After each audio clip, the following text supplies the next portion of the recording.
Assalamualaikum warahmatullahi wabarakatuh dan salam sejahtera. Hari ini saya akan membentangkan tajuk konsep pendidikan madani dan pemerkasaan kurikulum dalam konteks semasa. Pembentangan saya akan merangkumi 4 bahagian utama, iaitu definisi pendidikan madani, hubungannya dengan falsafah pendidikan kebangsaan, pemerkasaan kurikulum dan akhir sekali contoh realiti bilik darjah. Mari kita mulakan dengan bahagian pertama, iaitu definisi pendidikan madani. Definisi pendidikan madani. Pendidikan madani adalah berasaskan aspirasi besar Malaysia, iaitu madani, yang diperkenalkan oleh kerajaan. Ia menekankan 6 teras utama, iaitu sustainable atau kelestarian, care and compassion, iaitu kepedulian dan belas ihsan, respect atau rasa hormat, innovation iaitu inovasi, prosperity iaitu kemakmuran, dan trust iaitu amanah serta integriti. Secara ringkasnya, pendidikan madani bukan hanya tentang akademik semata-mata, tetapi tentang membentuk insan yang seimbang dari segi intelek, rohani, emosi dan jasmani. Inilah yang selari dengan matlamat besar falsafah pendidikan kebangsaan. Pendidikan madani juga menyokong agenda pendidikan 2030 oleh UNESCO, iaitu pendidikan untuk pembangunan mampan. Ini bermakna murid bukan sahaja belajar untuk diri mereka sendiri, tetapi mereka juga dididik supaya bertanggungjawab terhadap masyarakat, negara dan alam sekitar. Baiklah, mari kita lihat dengan lebih mendalam bagaimana pendidikan madani berkait rapat dengan falsafah pendidikan kebangsaan atau FPK. Seperti yang kita ketahui, FPK merupakan tonggak utama sistem pendidikan negara. Ia menegaskan bahawa pendidikan adalah suatu usaha berterusan untuk melahirkan insan seimbang dan harmoni yang berkembang dari segi jasmani, emosi, rohani dan intelek. Falsafah ini menekankan keseimbangan, iaitu pendidikan tidak boleh hanya mengejar kecemerlangan akademik semata-mata, tetapi juga perlu membina akhlak diri dan kemahiran hidup. Pendidikan madani pula dianggap sebagai kesinambungan dan pengukuhan kepada FPK.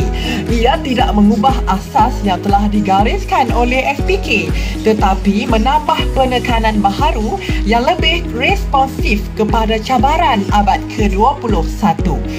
Contohnya, nilai ihsan dan keterangkuman menjadi elemen penting kerana dalam dunia global hari ini, murid perlu belajar hidup bersama dalam kepelbagaian budaya, agama dan pandangan. Selain itu, madani juga memperkukuh aspek literasi digital. Ini amat relevan kerana dalam era revolusi industri 4.0, murid mesti celik teknologi, tahu menggunakan maklumat dengan bijak dan tidak mudah terperangkap dengan penyalahgunaan media sosial. Inilah yang selari dengan aspirasi FPK yang mahu melahirkan insan berilmu pengetahuan dan berakhlak mulia. Kita juga lihat hubungan ini dalam dasar semasa seperti Pelan Pembangunan Pendidikan Malaysia 2013 hingga 2025. Pelan ini membawa visi untuk memastikan setiap murid mendapat aspek pendidikan berkualiti tanpa mengira latar belakang. Hal ini sejajar dengan konsep keterangkuman dalam pendidikan madani, selari dengan matlamat FPK untuk membentuk masyarakat adil dan saksama. Kalau kita lihat dalam konteks bilik darjah, murid hari ini tidak lagi dinilai semata-mata berdasarkan keputusan peperiksaan. Sebagai contoh, melalui projek komuniti sekolah, murid digalakkan menanam sayur di kebun sekolah atau menjalankan aktiviti gotong royong bersama masyarakat. Aktiviti sebegini membina nilai kemanusiaan, empati dan tanggungjawab sosial. Persis apa yang digariskan dalam FPK dan kini ditekankan semula melalui pendidikan madani. Selain itu, pendidikan madani juga selari dengan usaha global seperti Sustainable Development Goal 4 oleh UNESCO, iaitu memastikan pendidikan berkualiti dan inklusif untuk semua. Dengan kata lain, Malaysia melalui FPK dan pendidikan madani sedang bergerak seiring dengan hala tuju pendidikan antarabangsa. Justru itu, dapat kita lihat bahawa hubungan antara FPK dan pendidikan madani adalah hubungan yang saling melengkapi. FPK menyediakan asas falsafah dan hala tuju jangka panjang, manakala pendidikan madani pula memberi nafas baharu yang lebih kontekstual, lebih inklusif dan lebih relevan dengan cabaran semasa. Kedua-duanya bergerak seiring untuk memastikan sistem pendidikan negara bukan sahaja melahirkan murid yang cemerlang akademik, tetapi juga murid yang berperibadi mulia, mempunyai daya fikir kritis serta mampu bersaing di peringkat global. Seterusnya, kita masuk kepada aspek yang sangat penting, iaitu pemerkasaan kurikulum. Pemerkasaan kurikulum bermaksud memperkukuh kandungan, kaedah dan pendekatan dalam pengajaran dan pembelajaran. Ia bukan sekadar menambah isi pelajaran, tetapi lebih kepada memastikan kurikulum relevan dengan cabaran semasa. Perkara ini disokong dalam Pelan Pembangunan Pendidikan Malaysia 2013 hingga 2025. Misalnya, dalam lonjakan 1, ia menekankan aspek pendidikan yang sama untuk semua murid. Dalam lonjakan 11 pula, ia menyentuh tentang meningkatkan kecekapan sistem supaya pendidikan lebih berkesan dan menyeluruh. Hari ini, kurikulum juga responsif terhadap cabaran revolusi industri 4.0. Kita bercakap tentang kepentingan murid memahami teknologi seperti kecerdasan buatan, data raya dan internet pelbagai benda. Sebab itu, fokus kurikulum kini tertumpu kepada 4 kemahiran utama abad ke-21 atau lebih dikenali sebagai 4C skills, iaitu communication, collaboration, creativity dan critical thinking. Dengan kata lain, kita bukan lagi mendidik murid untuk menjadi penghafal fakta, tetapi kita mahu mereka menjadi individu yang lebih berfikir secara kritis, kreatif, boleh bekerja dalam kumpulan dan mampu berkomunikasi dengan baik di peringkat global. Baik, sekarang mari kita lihat contoh bagaimana pemerkasaan kurikulum ini berlaku dalam realiti bilik darjah. Semasa tempoh PDPR, kita lihat ramai guru menggunakan aplikasi seperti Google Classroom dan Padlet untuk memastikan kesinambungan pembelajaran. Inilah bukti bagaimana teknologi digital menjadi sebahagian daripada kurikulum. Selain itu, banyak sekolah telah melaksanakan projek STEM. Contohnya, pertandingan robotik atau projek Kita Semula Tenaga Hijau. Projek sebegini melatih murid bukan sahaja dari aspek akademik, tetapi juga aspek inovasi. Dalam program Transformasi Sekolah 2025 atau TS25, guru pula didedahkan dengan pedagogi berasaskan kolaborasi dan pembelajaran berpusatkan murid. Ini menjadikan bilik darjah lebih hidup, di mana murid diberi peluang untuk meneroka secara aktif, bukan hanya mendengar syarahan guru. Sebagai rumusan, dapat kita fahami bahawa pendidikan madani ialah kesinambungan falsafah pendidikan kebangsaan. Pemerkasaan kurikulum pula berfungsi sebagai penggerak utama untuk menjadikan murid bukan sahaja cemerlang dalam akademik, tetapi juga berakhlak mulia, berdaya tahan dan bersedia menghadapi cabaran dunia sebenar. Dengan ini, jelaslah bahawa pendidikan madani dan pemerkasaan kurikulum adalah kunci untuk melahirkan generasi masa depan yang benar-benar berilmu, berakhlak dan berdaya saing global. Sekian sahaja dari saya. Terima kasih. Okey, baiklah. Assalamualaikum warahmatullahi wabarakatuh dan salam sejahtera kepada sesiapa saja yang mendengar kami punya pembentangan pada hari ini. Sebelum saya menyambung pembentangan yang sangat berdas daripada saudara Hafiz sebentar tadi, izinkan saya untuk memperkenalkan diri saya terlebih dahulu. Okey, nama yang diberi ialah Muhammad Syamil Hafiz bin Muhammad Sani seperti yang tertata di layar skrin ini.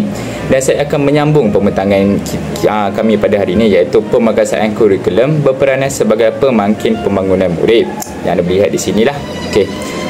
Saya akan mula terlebih dahulu, di mana pemagasan kurikulum ini berperanan sebagai pemangkin pembangunan murid secara holistik sejajar dengan falsafah pendidikan kebangsaan ataupun lebih dikenali sebagai FPK yang menekankan keseimbangan dari segi rohat, jasmani, emosi, rohani dan juga intelek. Okey, kita akan pergi kepada isi yang pertama, iaitu dimensi intelek ini diperkasa melalui penerapan kemahiran berfikir aras tinggi atau lebih dikatakan sebagai KEBAT lah, dan juga literasi data dan literasi AI. Murid ini bukan sahaja menerima maklumat tetapi mampu menganalisis, menilai dan menghasilkan idea yang baharu dan menekankan relevan dengan cabaran abad yang ke-21 ini. Dan yang kedua, dimensi rohani dan emosi dibentuk melalui pendidikan Islam ataupun moral. Bagi orang Islam untuk pendidikan Islam, bagi orang yang bukan Islam mereka akan belajar pendidikan moral yang menitik beratkan nilai murni, akhlak dan juga integriti. Okay, seperti kita tahulah agama mana je ajar yang kita buat benda-benda jahat kan, betul tak? Okay. Ini memastikan murid ini akan dibentuk menjadi seseorang yang berakhlak mulia, berempati dan juga beretika dalam membuat sesuatu keputusan. Tak adalah diorang buat macam keputusan ikut kepala diorang sendiri, ikut emosi diorang sendiri je. Melalui pendidikan-pendidikan ini mereka akan berfikir terlebih dahulu sebelum membuat sesuatu keputusan. Dan yang ketiga, dimensi jasmani ini diperkuat melalui kurikulum sukan dan juga kesedaran kesihatan mental. Murid ini digalakkan mengamalkan gaya hidup aktif bagi membina daya tahan fizikal dan keseimbangan mental. Kita tahulah pokok ni bukan saja ada kelab, bukan saja ada unit uniform, malah ada sukan dan permainan. Sebagai contoh yang saya boleh beri di sini, projek Eko Sekolah ini memberi peluang kepada murid untuk merancang kebun komuniti. Projek Eko Sekolah lah, seperti yang saya tahu, seperti kebun teknologi lah.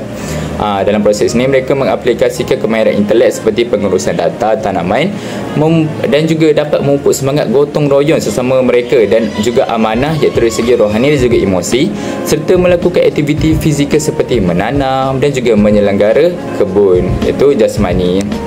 Okay, pendekatan ini juga menepati falsafah pendidikan guru iaitu FPG yang menuntut guru menjadi ejen pembelajaran berkesan. Guru ini bukan saja untuk menyampaikan ilmu tetapi juga pembimbing yang mendidik seseorang murid itu supaya berfikiran kritis, berperibadi mulia dan juga bersedia berkhidmat kepada masyarakat. Okey, baiklah kita pergi kepada isi yang kedua di mana saya akan mulakan.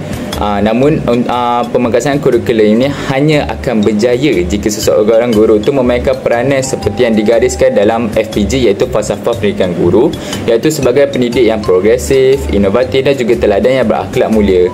Guru, macam saya cakap tadi lah, guru ni bukan sekadar seorang yang menyampaikan ilmu tetapi juga seorang fasiliti pembelajaran yang bermakna dan juga yang berkesan. Sebagai contoh yang saya boleh bagi, guru di sekolah iaitu Transformasi Sekolah 2025 ataupun TS25 mengamalkan pendekatan lesson study iaitu perancangan dan juga refleksi pengajaran secara kolaboratif. Kolaboratif itu apa? Kolaboratif itu secara berkumpulan, secara ramai-ramai untuk meningkatkan kualiti sesuatu PDP itu. Kaedah ini membolehkan guru ini menyesuaikan kurikulum dengan keperluan murid selaras dengan matlamat FPK untuk melahirkan insan yang seimbang, harmonis dan juga berdaya saing di peringkat global. Dengan pemagasan kurikulum yang digerakkan oleh guru berteraskan FPG ini, pembangunan murid ini kita dapat direalisasikan secara holistik demi kesejahteraan murid, masyarakat dan juga negara.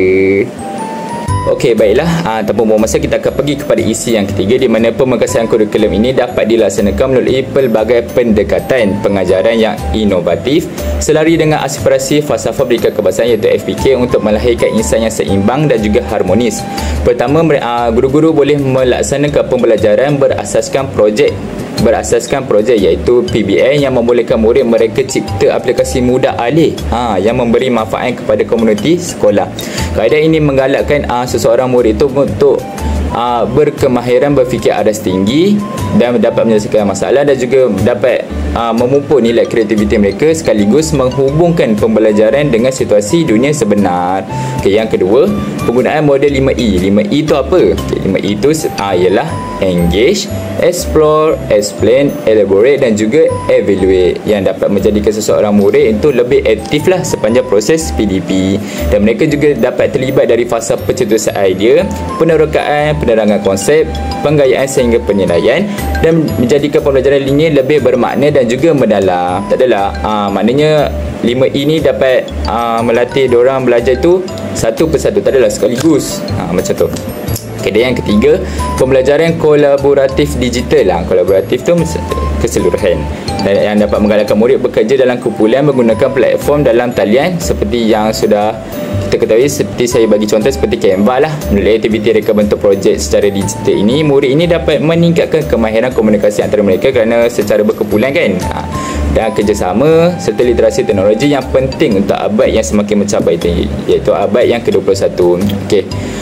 Kesemua strategi ini memperkukuh matlamat FPK untuk melahirkan murid yang berilmu, berakhlak dan berkemahiran sekaligus dapat bersedia menyumbang kepada kesejahteraan diri, masyarakat dan juga negara. Okey, baiklah, sudah sampai di isi terakhir bagi pembentangan saya. Sebentar lagi ada satu lagi rakan saya akan membentangkan tentang isu ini, iaitu pemangkasan kurikulum tidak hanya bergantung pada kandungan tapi juga pada kaedah penyampaian yang inovatif sejajar dengan aspirasi falsafah pendidikan kebangsaan iaitu FPK, yang untuk melahirkan insan yang seimbang dan juga harmonis. Okey, dalam konteks pembelajaran digital, guru boleh menggunakan Google Classroom dan Padlet semasa sesi pengajaran dan pembelajaran di rumah, iaitu PDPR, di mana PDPR ni terkenal semasa era zaman COVID dahulu kan. Okay, platform ini memastikan kesinambungan PDP walaupun berdepan dengan cap barak jarak fizikal. Memang kita akan guna aplikasi ni apabila kita berjauhan dengan murid lah. Kalau dekat pun lagi senang kan.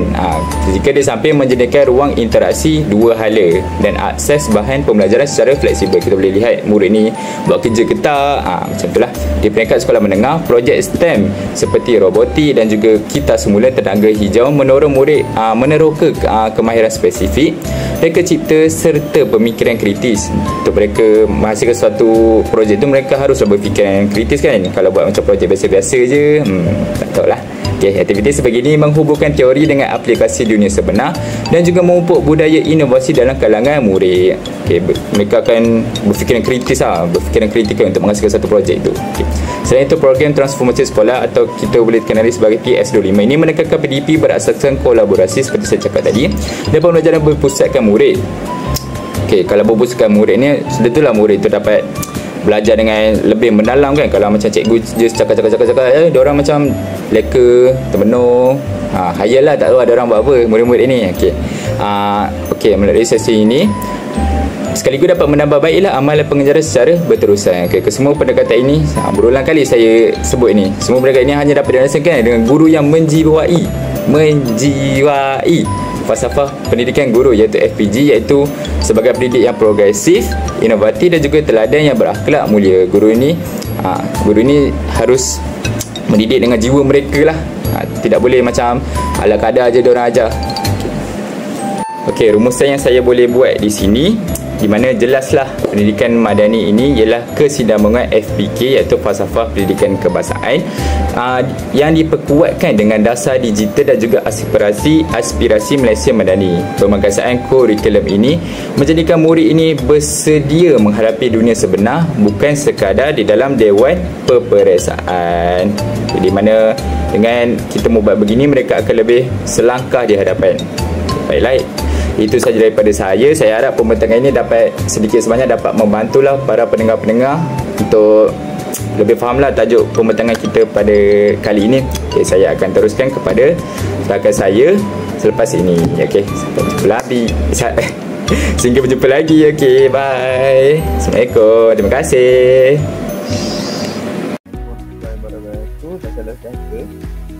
Pada hari ini saya akan menerangkan tentang hubungan FPK, FPG dan pendidikan madani dalam konteks bilik darjah. Okay. Apa itu FPK? Okay. FPK ialah falsafah pendidikan kebangsaan. Poin yang pertamanya ialah pendidikan sepanjang hayat. Pendidikan sepanjang hayat ini menekankan bahawa pendidikan bukan hanya berlaku di sekolah atau universiti, tetapi merupakan satu proses berterusan sepanjang kehidupan. Murid dibentuk untuk terus belajar, menyesuaikan diri dan menyumbang dalam masyarakat. Yang kedua, insan seimbang dan harmonis. Tujuan utama pendidikan ialah melahirkan individu yang seimbang dari segi intelek, rohani, emosi dan jasmani. Hal ini memastikan murid bukan sahaja cuma dalam akademik, tetapi juga berakhlak, beradab dan memiliki nilai kemanusiaan. Yang ketiga, teras pembangunan negara bangsa.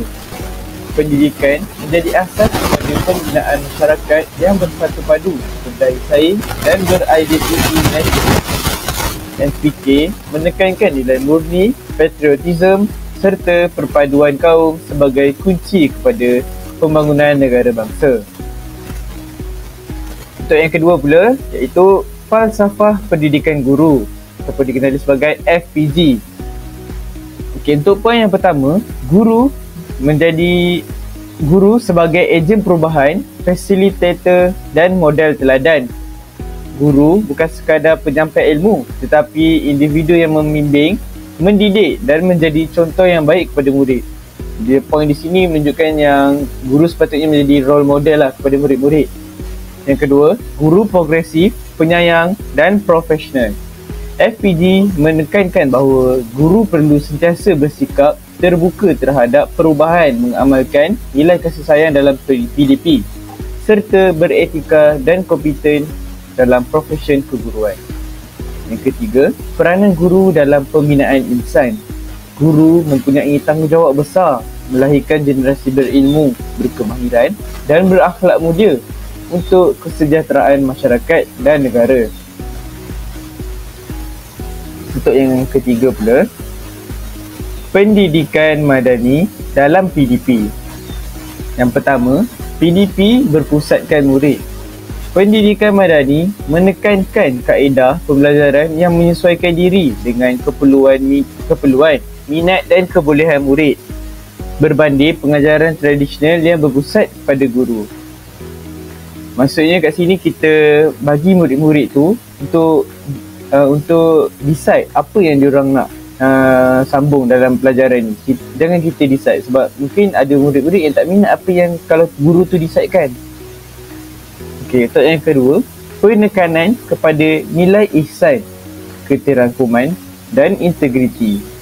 Pendidikan bukan sekadar pencapaian akademik, tetapi turut menekankan nilai kemanusiaan, hormat menghormati serta pembentukan identiti murid yang beretika. Maksudnya kat sini pendidikan ni bukannya semuanya pasal akademik, tetapi kita nak terapkan nilai-nilai moral yang baik dalam setiap murid-murid. Apa gunanya ada ilmu tetapi tidak beradab dengan guru? Dan itulah maksud kat poin kat sini. Untuk yang ketiga, integrasi teknologi digital dalam pembelajaran. Penggunaan platform seperti Google Classroom, Quizzes dan Kahoot membolehkan PDP lebih interaktif, menyeronokkan dan sejajar dengan keperluan generasi digital. Guru-guru perlulah mengambil cakna dengan teknologi terkini, dengan contohnya seperti Quizzes dan Kahoot. Mereka boleh menjadikan suasana dalam kelas tu menjadi lebih interaktif dan murid-murid akan suka lah. Bila murid-murid akan suka, mereka tak akan mengantuk, mereka akan belajar. So mereka akan dapat ilmu yang dengan cara yang lebih baik lah. Yang keempat, konteks bilik darjah semasa. Yang pertama, cabaran digital gap di kawasan luar bandar. Ramai murid menghadapi kekangan capaian internet yang lemah dan kekurangan peranti menyebabkan mereka tertinggal dalam proses PDP digital. Yang poin yang ini menunjukkan bahawa murid di pedalaman, perbezaan murid di pedalaman dan murid yang berada di bandar. Kan di bandar kan kita mudah untuk mendapatkan akses internet. So jadi kalau di bandar itu tak ada masalah untuk masalah supaya internet. Yang menjadi masalahnya sekarang ni apabila murid pedalaman. kita tidak mahu murid pendalaman ni ketinggalan dalam benda-benda digital ni. Jadi kita sebagai guru seharusnya cuba sedaya upaya untuk mendapatkan sumbangan atau dana daripada kerajaan ataupun pihak luar untuk membolehkan murid yang berada di pendalaman ini kenal juga akan dunia digital supaya mereka tidak ketinggalan. Okey, yang kedua, isu penggunaan AI dalam pembelajaran. Walaupun AI seperti ChatGPT boleh membantu, ramai murid cenderung menggunakannya secara pasif tanpa mengasah pemikiran kritis dan kreativiti. Poin yang kedua ini perlu dititik beratkan lah, sebab sekarang ni kita tengok semua murid bergantung pada ChatGPT ni. Apabila dapat tugasan kerja rumah, mereka akan terus pergi ke ChatGPT dan tanya. Kemudian mereka akan terus salin jawapan daripada ChatGPT. Itulah yang poin kedua ni ketengahkan. Jadi kita sebagai guru perlulah nasihat kepada murid-murid untuk janganlah guna ataupun bergantung pada ChatGPT tersebut. Yang ketiga, penyelesaian melalui literasi digital beretika. Guru perlu mendidik murid tentang etika penggunaan teknologi, tanggungjawab sebagai warga negara digital serta kemahiran menapis maklumat untuk membentuk budaya pembelajaran yang sihat. Yang kelima, kesimpulan besar daripada keseluruhan ini adalah yang pertama, FPK tambah FPG tambah pendidikan mandiri sama dengan segitiga emas pendidikan. Apa maksud tersebut? Ketiga-tiga dasar ini saling melengkapi dalam melahirkan sistem pendidikan yang terbaik dan holistik. Yang kedua, pemerkasaan kurikulum sebagai jambatan. Kurikulum yang mantap menjadi penghubung antara dasar pendidikan dengan realiti PDP di bilik darjah. Yang ketiga, hanya melalui guru profesional ditambahkan dengan dasar inklusif dapat menjadikan murid madani dapat dilahirkan. Guru berperanan penting sebagai penggerak utama yang mampu menterjemahkan dasar menjadi amalan demi melahirkan generasi madani yang seimbang, beretika dan berdaya saing. Okay, untuk rumusan daripada keseluruhannya ialah kurikulum bukan sekadar dokumen tetapi denyut nadi pendidikan. Pemerkasaan kurikulum bermakna murid hari ini bukan hanya tahu tapi juga berakhlak, celik digital dan berdaya saing global. Sekian, terima kasih. Assalamualaikum warahmatullahi wabarakatuh dan salam sejahtera saya ucapkan kepada para penonton semua yang dikasihi sekalian. Okay, terima kasih kepada para hadirin yang sudi bersama dalam forum kita pada pagi ini. Okey, baiklah, tanpa membuang masa, tajuk forum yang akan kita kupas ialah pemerkasaan kurikulum sebagai pemakin pembangunan murid era pendidikan madani. Okay, dalam era yang serba mencabar ini, pendidikan yang seimbang, pendidikan bukan lagi sekadar mengisi minda dengan fakta tetapi membentuk insan yang seimbang dari segi intelek, rohani, emosi dan juga jasmani. Okay, bersama saya ialah dua panel yang amat berpengalaman luas dalam bidang pendidikan, di mana panel pertama bersama saya pada hari ini Dr. Muhammad Afiq bin Muhammad Ashir selaku seorang guru cemerlang dan pakar pembangunan kurikulum. Assalamualaikum Dr. Saya Dr. Alhamdulillah. Dan panel kedua iaitu bersama saya juga iaitu Dr. Khairul Hazim bin Muhammad Aidi. Saya Dr. Okey, seorang pegawai pendidikan daerah yang aktif memantau pelaksanaan dasar baharu Kementerian Pendidikan Malaysia. Okey, baiklah, tanpa melengahkan masa, kita terus kepada soalan pertama. Okey, saya ajukan soalan kepada panel kita yang pertama iaitu saudara Dr. Afiq. Okey Doktor, bagaimana sebenarnya pemerkasaan kurikulum dapat menyokong aspirasi pendidikan madani yang sedang digagaskan kerajaan? Silakan Doktor. Terima kasih moderator.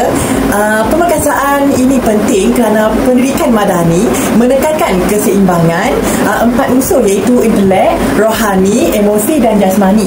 Kita tidak boleh lagi terperangkap dalam sistem yang berorientasikan peperiksaan semata-mata. Okey, sebagai contoh, apabila murid terlibat dalam projek STEM seperti robotik atau inovasi sains, mereka bukan sahaja mempelajari konsep fizik atau teknologi, malah mengasah kemahiran komunikasi, kolaborasi dan penyelesaian mempunyai masalah dalam kelas mereka sendiri. Saya lihat murid sebelum ini pendiam, menjadi lebih yakin apabila diberi peluang memimpin pasukan projek. Ini adalah bukti bahawa kurikulum yang diperkasa mampu melahirkan murid yang terbaik, sesuai dengan matlamat pendidikan madani. Okey, wah, sangat menarik perkongsian Dr. Afiq pada sebentar tadi. Jadi pemeriksaan ini bukan sekadar menambah kandungan, tapi juga memperkukuh pendekatan pembelajaran. Okey, baiklah, kita teruskan kepada panel kita yang kedua pada hari ini, Dr. Khairul Azim. Okey, soalannya berbunyi begini. Apakah pandangan anda khususnya dari sudut pelaksanaan di lapangan? Saya setuju sepenuhnya dengan panel pertama, tetapi saya ingin membawa perspektif yang sedikit berbeza. Walaupun dasar seperti dasar pendidikan digital KPM 2023 telah dilaksanakan, kita tidak boleh menafikan wujudnya jurang digital yang ketara antara kawasan bandar dan luar bandar. Sebagai contoh, saya pernah melihat sebuah sekolah di pedalaman Sabah. Guru-gurunya sangat komited, tetapi capaian internet di kawasan tersebut terlalu lemah. Sedangkan sekolah di bandar sudah mempunyai makmal komputer yang lengkap dan akses kepada pembelajaran hybrid. Jika isu jurang digital ini tidak ditangani, pemerkasaan kurikulum mungkin hanya memberi manfaat kepada sebahagian murid sahaja. Oleh itu, pemerkasaan kurikulum mestilah inklusif dan mengambil kira kesaksamaan supaya tidak ada murid yang tertinggal. Oh, itu satu realiti yang penting ya, Doktor, di mana pemerkasaan tidak boleh bersifat elitis. Okey, baiklah, kita terus kepada panel kita yang pertama, iaitu Dr. Afiq. Okey, mari kita bincangkan pula peranan guru di mana dalam konteks pendidikan madani. Apakah peranan guru dalam memastikan kurikulum yang diperkasa ini benar-benar sampai kepada murid? Okey, terima kasih moderator. Peranan guru amat besar, moderator. Okey, falsafah pendidikan guru menekankan guru yang progresif, berdaya tahan dan penyayang. Guru bukan hanya menyampaikan ilmu, tetapi juga fasilitator sebagai pembimbing, untuk murid menjadi warga negara madani. Sebagai contoh guru boleh menggunakan model pembelajaran 5E, iaitu engage, explore, explain, elaborate, evaluate, untuk memastikan murid aktif sepanjang proses pembelajaran. Okey, ada juga guru yang melaksanakan projek komuniti. Contohnya kebun hidroponik, aquaponik di sekolah. Projek sebegini bukan sahaja memenuhi standard co-curricular science, malah mendidik murid tentang kelestarian alam dan gotong royong. Semua ini menunjukkan guru adalah pemangkit utama dalam menjaya dan memperkasakan kurikulum. Apa pendapat Dr. Azifullah mengenai isu kita yang ini? Saya sangat setuju dengan Dr. Afiq tadi, tapi saya ingin menambah sedikit cabaran. Ramai guru sebenarnya mahir dalam isi kandungan, namun mereka kurang yakin dengan penggunaan teknologi digital yang semakin menjadi teras kurikulum baru ini. Contohnya, dalam pemantauan saya, ada guru yang masih ragu-ragu menggunakan aplikasi pembelajaran online digital seperti Google Classroom atau AI interaktif. Disebabkan itu, program seperti Transformasi Sekolah 2025 ataupun dikenali sebagai TS25 dan kursus literasi digital KPM perlu diperkasakan lagi. Latihan berterusan bukan sahaja memberikan kemahiran teknikal, tetapi juga keyakinan untuk guru menjadi role model digital kepada murid. Oh, benar sekali ya, Doktor. Latihan guru memang tidak boleh diabaikan di mana kita bercakap tentang kurikulum dan guru. Tapi bagaimana pula dengan sokongan daripada pihak lain? Mungkin pihak komuniti atau ibu bapa? Pada saya okey, itu soalan yang baik bagi saya, yang mana pemerkasaan kurikulum tidak boleh dipikul guru semata-mata. Okey, komuniti dan ibu bapa juga perlu memainkan peranan. Sebagai contoh, melalui program school community partnership. Okey, pernah kan program community partnership. Itu yang mana ibu bapa boleh membantu menyediakan sumber atau kepakaran projek murid. Ada sekolah yang berjaya menganjurkan bengkel keusahawanan dengan kerjasama persatuan penduduk kampus setempat, kan? Apabila komuniti terlibat, murid akan melihat pembelajaran sebagai sesuatu yang relevan, dengan kehidupan sebenar mereka. Saya setuju dengan Dr. Afiq. Selain itu, pihak swasta juga boleh membantu. Pihak swasta ataupun dikenali sebagai NGO lah. Misalnya syarikat telekomunikasi boleh menaja capaian internet untuk sekolah pedalaman. Contohnya syarikat TM yang kita kenal yang dengan Unify mereka. Mereka boleh tajalah sekolah-sekolah yang kurang untuk dapat capaian internet ni. Inilah konsep whole of society approach yang selari dengan semangat pendidikan madani. Pemerkasaan kurikulum hanya akan berjaya apabila semua pihak bergerak seiring.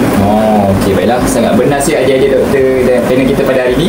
Okey, baiklah, kita semakin mengakhiri penghujung forum kita pada segmen kali ini. Okey, sebelum kita akhiri forum kita pada kali ini, ni penonton-penonton kita ingin meminta harapan ringkas daripada kedua-dua panel untuk memberikan harapan, dan kita mula pada Dr. Afiq dulu. Okey, terima kasih. Harapan saya lah memperkasakan kurikulum akan terus memberi ruang kepada murid untuk meneroka potensi diri mereka. Bukan hanya mengejar grade peperiksaan, kita mahu melahirkan murid yang berani mencuba, ya, berkreatif, berakhlak mulia sesuai dengan ciri insan madani yang dihasratkan negara kita. Okey, betul. Bagi saya pula, saya berharap pendidikan digital di Malaysia menjadi lebih inklusif. Setiap murid, sama ada di bandar ataupun di pedalaman, harus mendapat peluang yang sama rata untuk mengakses pembelajaran yang lebih berkualiti. Pemerkasaan kurikulum hanya bermakna jika semua murid dapat menikmatinya. Okey, baiklah. Saya ucapkan banyak-banyak beribu-ribu terima kasih kepada kedua-dua panel atas pandangan dan izin meluangkan masa untuk forum kita pada kali ini. Dan jelaslah bahawa pemerkasaan kurikulum bukan sekadar menambah kandungan pelajaran, tetapi melibatkan transformasi cara mengajar, penggunaan teknologi dan juga latihan guru dan juga sokongan komuniti. Semua ini adalah pemangkin utama pembangunan murid yang seimbang, selaras dengan falsafah pendidikan kebangsaan, falsafah pendidikan guru dan juga aspirasi pendidikan madani. Okay, dengan ini berakhirlah forum kita pada hari ini. Terima kasih saya ucapkan kepada kedua-dua panel dan juga para hadirin yang sedia mendengar forum kita pada kali ini. Sekian, wabillahi taufiq wal hidayah. Assalamualaikum warahmatullahi wabarakatuh. Jumpa lagi.